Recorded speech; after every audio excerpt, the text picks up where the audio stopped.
Greetings, gentlemen and ladies.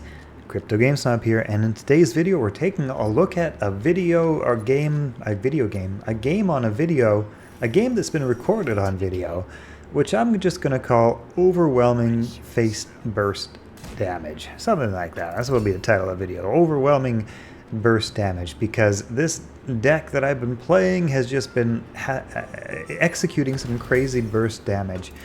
And it's really been quite a lot of fun. I don't know if this is a Mythic deck or not. I haven't played it into Mythic myself yet.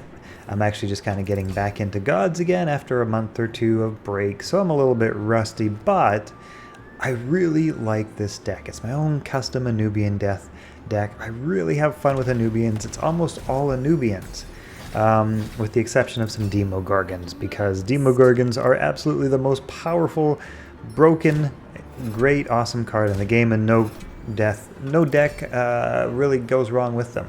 That is probably a bit of an exaggeration, but for the most part, Demogorgons, you just can't go wrong with Demogorgons. So early on in this game, we've got a couple of Pyramid Wardens on the board.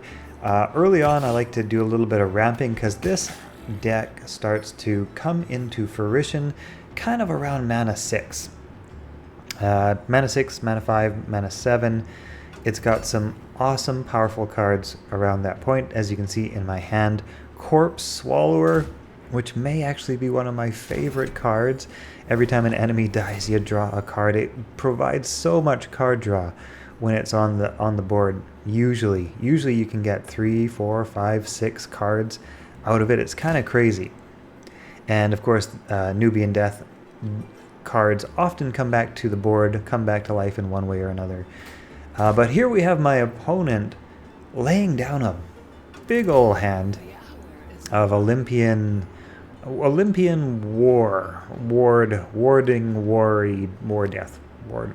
I'm not too familiar with this deck that my opponent's playing, other than it's pretty nasty, and you'll see this game could also probably be titled Battle of the Titans, because you'll see it's a pretty interesting one. It's a pretty crazy game. So Bifurcating Curse to remove that rather large 1 mana 4/7, which was all buffed up by his Olympian cards. Olympian decks make for some mighty big creatures. This is a true story.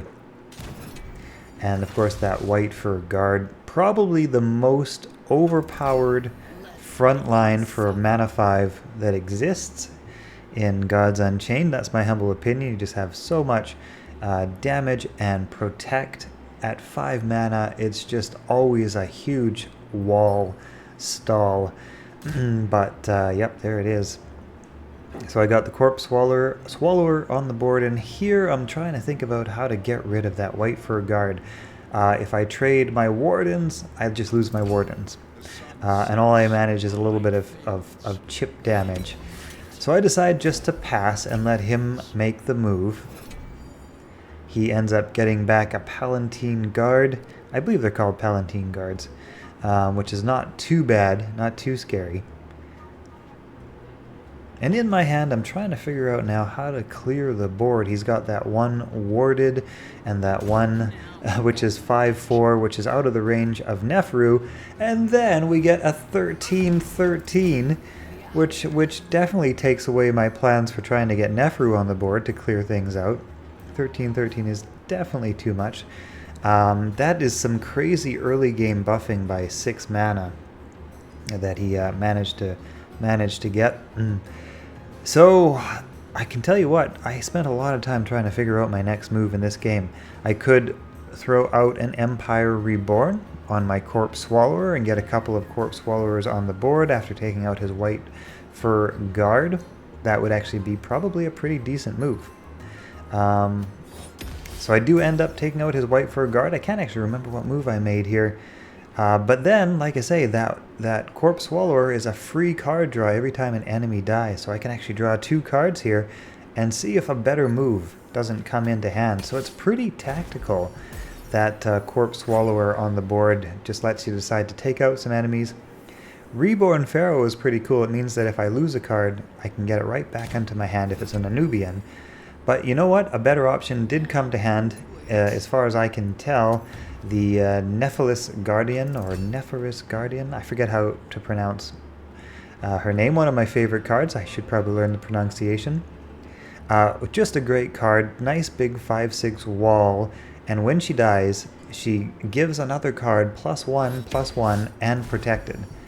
So taking out that card makes for some potentially great favor trades after she's gone. And she pairs nicely with Takai. Now, I'm not entirely sure. Actually, now looking back on things, I am actually sure why he didn't decide to blitz into Nephilis Guardian, because he didn't want to lose his card. He's probably hoping for something better the next turn. Anyway, that board is looking kind of big and scary with a 5/6, 13, 11, 2/3 ward, and another front line. Malaysian Magistrate. I absolutely adore this card. This card is so good. It's a 3 mana, 3/3 that gives another Anubian Afterlife return to board. So basically, as soon as Nephilis Guardian dies here, she comes back to life. That is if she dies normally. You'll see what I decide to do here in a minute. So trading off that Nephilis Guard, or not trading off rather, but taking out that Paladin Guard to again trigger that Corpse Swallower card draw, just so much card draw. And now what we're going to do is we're going to drop an Empire Reborn, which destroys a card and summons 2 copies of it. But keep in mind, Nephilis Guardian also has the afterlife of come back onto the board when you die, thanks to the Malaysian Magistrate. So we've now got 3 Nephilis Guardians on the board. And remember, their afterlife is to give a card protected and +1/+1. So that is a whole lot of very defensible frontline for even 13, 13, 5, 6, even a big bunch of scary war creatures to try to get through. Or so I thought.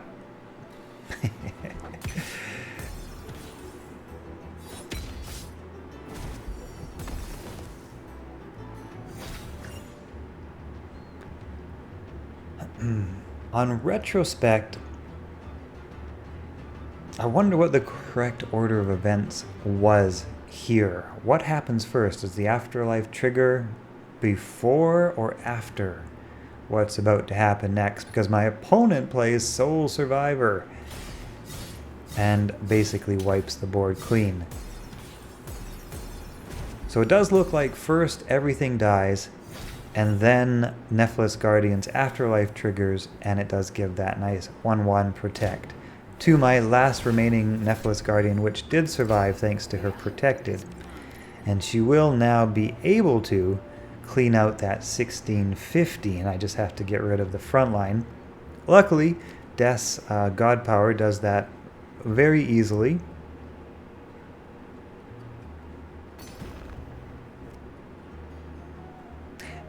I'm giving quite a bit of thought to what the proper order of events is here. I can say I spent quite a bit of time trying to think about what the moves are going to be, because as you can see, I've actually got a lot of options in my hand, and I'm trying to figure out the best sequence of things. I was going to play Reborn Pharaoh on Nephilis Guardian, but I decided against it because I already have quite a few cards in hand, and I don't want to start overdrawing. Instead, Frostgreen Neferu is great because she starts chipping away at my opponent's face and just weakening his health pool. That being said, that 8H Blitz Leeching Ravenous Chimera, I think it's called, heals him up quite effectively, and he drops down a massive 12/13. Man, oh man, the Olympian war decks can really buff their creatures. It's crazy. So I've got Bifurcating Curse in hand, so I could clear off the board, but I believe I'd also lose Frostgreen Neferu. So in this case, I decide just to throw down Demogorgon and slow the progression of things, and maybe swing face a few times. I'm actually sitting with a decent amount of face damage on board, and I do have Over the Line in hand, so I figure maybe my opponent can't clear enough cards and I could throw it over the line, but no such luck. He is able to remove some of my damage, so that Over the Line is certainly no longer an option. Now, another of my favorite cards, Anhotep the Embalmer. Basically, you throw that down and it's an 8/8 drop, and what it does is it reduces the mana cost of another card in your hand to 0, and you take the amount of damage reduced into your face. So you have to take a bit of damage to trigger that effect, but you can basically play a nice 8/8 face, a nice 8/8 body on the board, and then anything else on your hand you can play for free, which is pretty big and has some crazy strong combos. I decide just to throw down a Rune of Strength on my Demogorgon and chip away at face a little bit, eyeing up my over the line in hand still. There's another white fur guard. As I was saying, an absolute stone wall when they come down. But you can't mind that second Demogorgon top deck. You know, I had quite a few options in hand.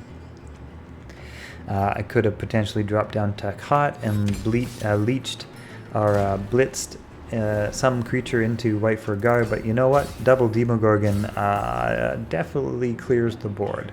So if it works, I'm not going to complain too much. Like I say, guys, Demogorgon is just so OP that there's really no reason not to have. It is the only exception in this whole deck that I will make for a non-Anubian card. That being said, he clears out both of my Demogorgons as if they were really not much challenge.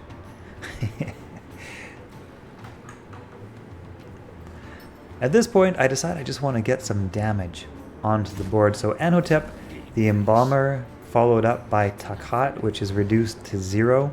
Takhat goes down and brings back the strongest card, which if it is an Anubian, also gets Blitz and Leech. There's nothing to blitz into, but at least I get the leech here. And basically, since all of my cards in deck are Anubians, and there's lots of 5 and 6 mana strong creatures that all get blitz and leech, well, that's the game. Okay, hope you guys have enjoyed this one.